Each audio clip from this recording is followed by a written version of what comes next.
पति अभी नहा ही रहा था कि तभी फोन पर मैसेज टोन बजी। पत्नी मोबाइल के पास में ही खड़ी थी, उसका ध्यान फोन की तरफ गया। उसने सहज ही फोन उठाकर मैसेज पढ़ा। किसी बेबी का मैसेज था। पत्नी सोच में पड़ जाती है कि अब ये बेबी कौन है। तब तक पति भी नहाकर बाहर आ चुका था। पत्नी उसे किसी बेबी का मैसेज आया है बताती है। पति मुस्कुरा देता है, फोन उठाकर उस मैसेज का रिप्लाई करता है और अपने काम में लग जाता है। पत्नी के मन में उथल पुथल चल रहा था। वो इस रिप्लाई को भी पढ़ती है। अब हर पल पत्नी के दिमाग में यही विचार कौंधता रहता है कि यह बेबी कौन है। शाम को पति घर आता है। पत्नी उससे पूछती है, ये बेबी कौन है? पति जवाब में सिर्फ मुस्कुरा देता है और फिर से अपने काम में लग जाता है। 2-3 दिन बीत जाते हैं। उन विचारों ने अभी तक पत्नी का पीछा नहीं छोड़ा था और फिर से पति के मोबाइल पर फिर एक बार बेबी का मैसेज आता है। आज तो मिलोगे कि नहीं? तुम्हारी बहुत याद आ रही है। इस मैसेज ने आग में घी का काम किया। पत्नी का शक और भी ज्यादा पक्का हो गया। बीच बीच में ऐसे मैसेजों का आदान प्रदान होता रहता और पत्नी के मन में शक की जड़ें और गहरी होती गई। पति पूछने पर भी जवाब में सिर्फ मुस्कुराहट के और कुछ नहीं कहता। ये शक गुस्सा बनकर तब ज्वालामुखी की तरह फट पड़ता है जब एक दिन उसे अपने पति की जेब में सिनेमा की 2 टिकटें मिलती है। पत्नी अपने पति से बहुत झगड़ती है। पति उसे समझाने की कोशिश करता है लेकिन वह कोई भी बात सुनने को तैयार नहीं है। पति को भी उस पर गुस्सा आ जाता है और यह झगड़ा और भी ज्यादा बढ़ जाता है। गुस्से में पति घर से बाहर निकल जाता है। पत्नी का गुस्सा पति से कई गुना ज्यादा है। तुरंत वो अपना सारा सामान पैक करती है, एक चिट्ठी लिखती है कि मैं मायके जा रही हूँ हमेशा के लिए, और पति का घर छोड़कर चली जाती है।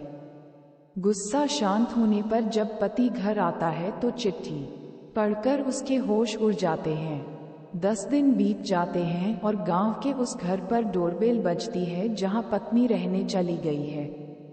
पत्नी दरवाजा खोलती है। दरवाजे पर 10 साल की एक छोटी बच्ची हाथों में चिट्ठी लिए खड़ी है।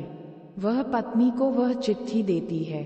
बच्ची से वह चिट्ठी लेकर पत्नी चिट्ठी खोलकर पढ़ती है, डियर वाइफ, जिस बेबी की वजह से हम दोनों में इतने झगड़े हुए और तुम हमारा घर छोड़कर यहाँ चली आई, यह बच्ची जो अभी तुम्हारे सामने खड़ी है वह वही बेबी है। अनाथ आश्रम की एक प्यारी बच्ची इसी के साथ में बातें करता था, सिनेमा जाता था। पहली बार जब तुमने बेबी के बारे में पूछा था तो मैंने जानबूझकर तुम्हें नहीं बताया था। सोचा था थोड़ा मजाक करता हूँ, देखता हूँ तुम कैसे रिएक्ट करती हो, लेकिन मैंने ये कभी नहीं सोचा था कि तुम्हारा शक इतना बढ़ जाएगा कि तुम घर ही छोड़ दोगी। हाँ, सबसे जरूरी बात ये तो बेबी है वह किसी और की नहीं बल्कि तुम्हारी ही बेटी है। रुको, अपने आप को संभालो और आगे की बात ध्यान से पढ़ो। हमारे शादी के 2 साल पहले की यह बात है। तुम अपने कॉलेज के लास्ट ईयर में थी। तुम्हारे प्रोफेसर ने नोट्स लेने के बहाने तुम्हें बुलाया था और तुम्हें चाय में इन नशीली दवा खिलाकर ना करने वाला काम किया था। इसमें तुम्हारी कोई गलती नहीं की थी, लेकिन कुदरत ने अपना काम किया और तुम्हारे पेट में इस बेबी को डाल दिया। काफी प्रयास करने पर भी अबॉर्शन नहीं हुआ तो तुम्हारे घर वालों ने समाज के डर से तुम्हें 6 महीने तक घर में ही रखा। तुम्हारे पिताजी खुद एक डॉक्टर है, इसलिए ये बिन मांगा बच्चा बड़ी आसानी से बिना किसी को कनोकान खबर हुए इस दुनिया में आ गई।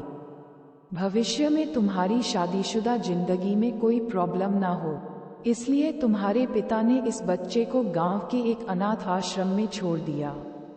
ये बच्चा मतलब यही बेबी जो अभी तुम्हारे सामने खड़ी है। अगर अभी भी विश्वास नहीं हो रहा है तो इस बच्ची के गाल का वो तिल देख लो जो शायद तुमने उसे आखिरी बार रोते हुए देखा होगा, या फिर अपने पिताजी से पूछ लो। पत्नी जल्दी से उस बच्ची को पास में लेकर उसके गालों का तिल देखती है। उसका मन भर आता है, उसकी आंखों में आंसू आ जाते हैं, लेकिन अभी भी चिट्ठी बाकी है, इसलिए वह आगे बढ़ती है। मुझे पता है अभी भी तुम्हारे मन में ये सवाल उठ रहा होगा कि यह सब मुझे कैसे पता। तुम्हें बता दूं कि यह सब तुम्हारे खुद के पिता ने ही अपने मन में उठ रहे पश्चाताप को शांत करने के लिए शादी के 1 महीने पहले मुझसे मिलकर सारी बात मुझे बताई थी। उन्होंने ये भी कहा था कि अगर मैं चाहूं तो शादी से इनकार कर सकता हूं। मैंने तो इसलिए इस रिश्ते को स्वीकार किया क्योंकि इस पूरी घटना में तुम्हारी कोई भी गलती नहीं थी और हमारी शादी हो गई। तुमने मुझे बहुत प्यार दिया, लेकिन तुम्हारे पिता से बेबी के बारे में जानने के बाद मैं उसे मिले बिना नहीं रह पाया। मैं बीच बीच में उससे मिलता था, उससे मिलना, उसके साथ समय बिताना मुझे अच्छा लगता था। कितनी प्यारी बच्ची, बिना किसी गलती के क्यों सजा भुगते, बस इसलिए मैं उसे थोड़ी सी खुशी देने की कोशिश करता था। बस मुझे इतना ही कहना था। अब अगर तुम फिर से अपने घर आकर मेरे साथ रहना चाहो तब और सिर्फ तभी गैलरी में आ जाओ, तुम्हारा और सिर्फ तुम्हारा डियर पति। बिना एक क्षण की भी देरी के पत्नी दौड़कर गैलरी में पहुंची और रास्ते पर उसका पति श्याम खड़ा था। उसके चेहरे पर मुस्कान और पत्नी की आंखों में आंसू के पूर थे।